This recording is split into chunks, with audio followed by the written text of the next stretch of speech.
You're watching the CBS58 News at 9 on WMLW. Only on CBS58, a Kenosha deputy's quick response helped save the life of a 2-day-old baby. Deputy jumped into action after the child stopped breathing. CBS 58's Mark McPherson is at Children's Hospital where the child is recovering tonight. Big package. The deputy involved says he played a very small role in all this. He credits the dispatcher and the mother for saving the baby's life. But as you'll hear from the family, they say they owe him a lot. Okay, Mr. Ready? A panic 911 call shows a mother trying to get her newborn baby to breathe. Do you feel her breathing?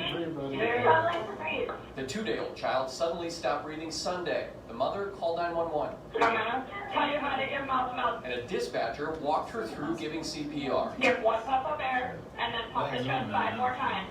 2, 3, 4, 5, 1. She's getting little. They're in her hospital. They're in a hospital. The call came out that a 3-day-old baby was not conscious, not breathing. Deputy Michael Colaluca was just down the street when the call came in. He rushed into the home and found the mother trying to keep her baby alive. We're here. And she immediately started telling me that she's not breathing.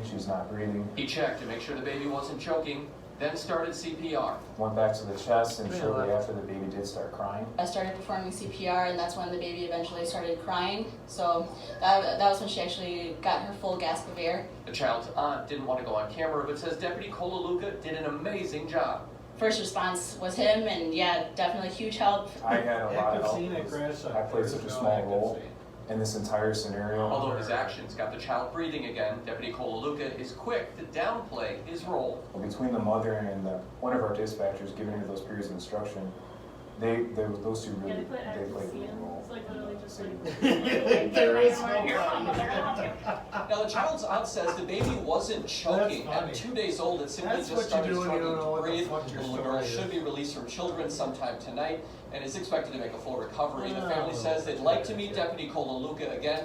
Stand by 2 shot on 3. Reporting in Milwaukee, Mark McPherson, CBS 58 News. Take 3.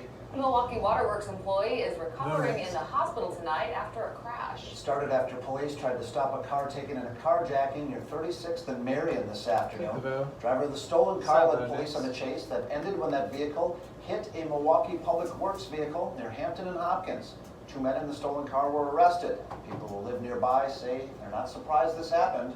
To be honest, it's sad to say, but next I'm to used to Natalie's it. on 3. So it'd be either trucks hitting trucks, a police car hitting a car. All they need is like speed humps or warning signs. 2. The employee was taken to Freighter for evaluation and treatment. Police say no one else was hurt in the accident. Take 3. A Milwaukee man faces charges in a deadly shooting on the city's east side. 24-year-old Timothy Alexander is accused of killing Antoine Gibson on December 21st near Farwell and Kane. A criminal complaint says Alexander shot Gibson during a drug deal. Alexander claims it was self-defense. He could face up to 60 years in prison if convicted.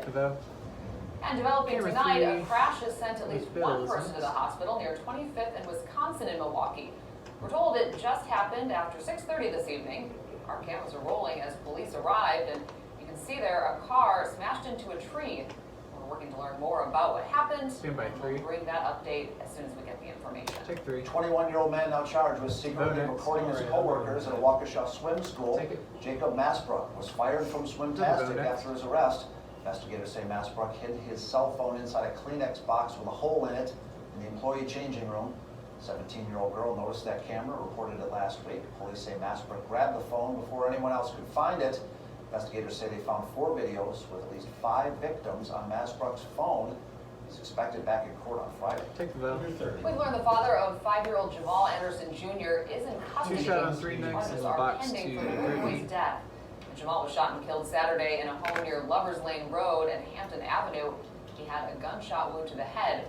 We are looking to get more details from police. Take 3. The FBI offering $10,000 for information leading to the arrest and conviction of the person responsible for shooting and killing a pregnant woman. Annie Sandefur was on a party bus at the time of the shooting. Box. CBS 58's Brittany Lewis is at the Police Administration Building with the latest. Brittany? Take her.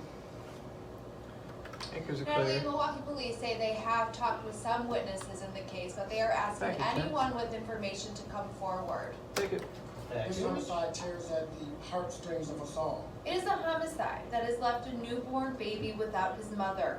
I know that everyone watching is as disgusted as I am. with these senseless deaths. I plead for anyone with information that could come forward and help us.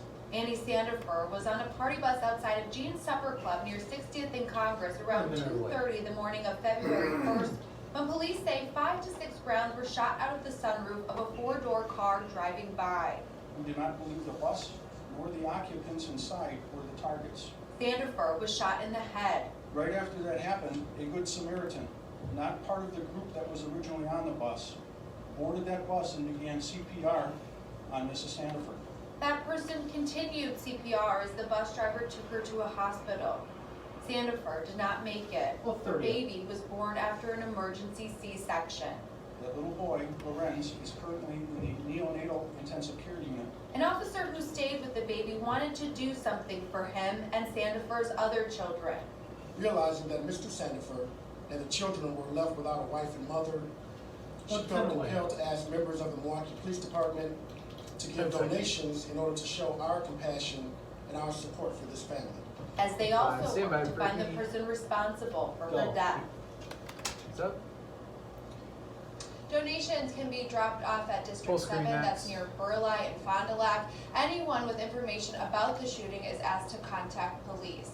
Reporting in Milwaukee, Brittany Lewis, CBS 58 News. Brittany, thank you. We have more on this development story on our website. Animation next to 2 Help shot Out on the 3. Family. You We'll can go find down it at Drew. CBS58.com. Take the animation. Okay, the first check of your forecast Stand by after all of that 3. snow yesterday. Today, the sun came out, Down kind line of like a 2 little next. winter wonderland out there. Yeah, a lot of it melted, which is good, I think, for the east side of Milwaukee. I know they were trying to dig out a little And bit. take 2. Yeah. So maybe more snow on the Stand by way, 4. though. Any meteorologist who we're going? We've got that chance later in the And week. take I think 4. at least another day or so where we should be a little bit quiet, which is nice. Of course, that melting going on today. Watch out, especially in parking lots. You don't want to slip and fall a little bit with some of the refreeze that's going on. Hot.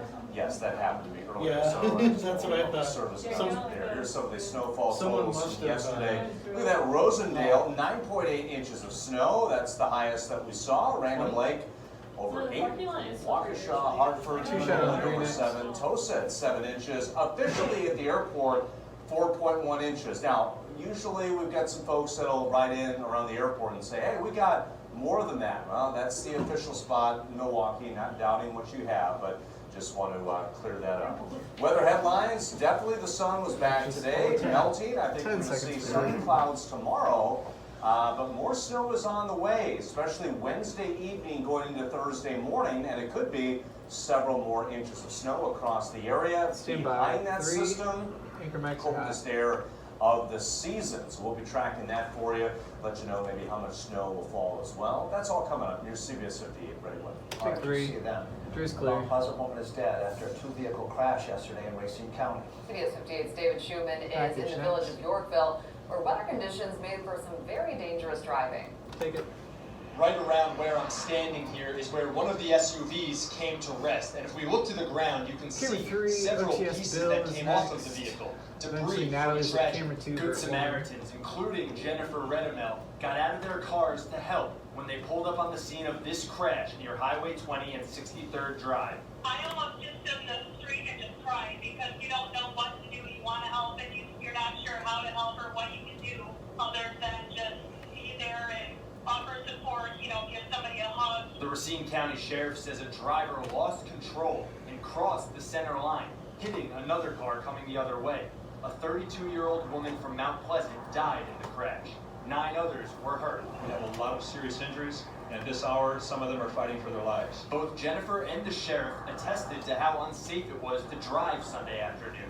The road conditions were such that it was treacherous. I was out in that weather myself. I can vouch for it. The road conditions were slippery. The visibility was poor. Officials haven't released the names of anyone involved in the crash. The sheriff said right now there's no indication that excessive speeds or alcohol were factors in this crash. About 10 seconds. In Yorkville, Stand by. David Schumann, CBS 58 News. Take 3.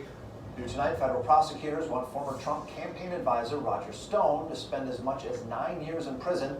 Stone will learn his fate at a court hearing next week. He was convicted on 7 charges related to Russia's interference in the 2016 election. They involve lying under oath, obstructing Congress, tampering with a witness.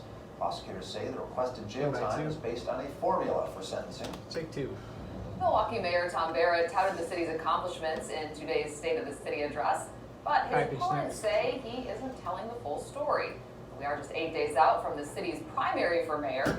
CBS58's Brendan Cullerton reports on the mayor's message and his opponent's response. Take it. Mayor Barrett gave a mostly positive speech today. He talked about the DNC coming to the city, an improving economy, and falling crime rates. But Barrett's opponents say the mayor's strategies are only helping part of the city.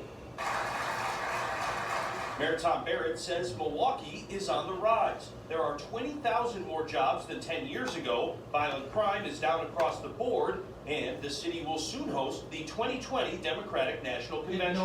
We're starting to get the attention we deserve because special things. I'm trying to figure out what I want to float. So. Barrett's primary opponents, Alderman Tony Zielinski and State Senator Lena Taylor, say he is too focused on downtown, neglecting other areas of the city.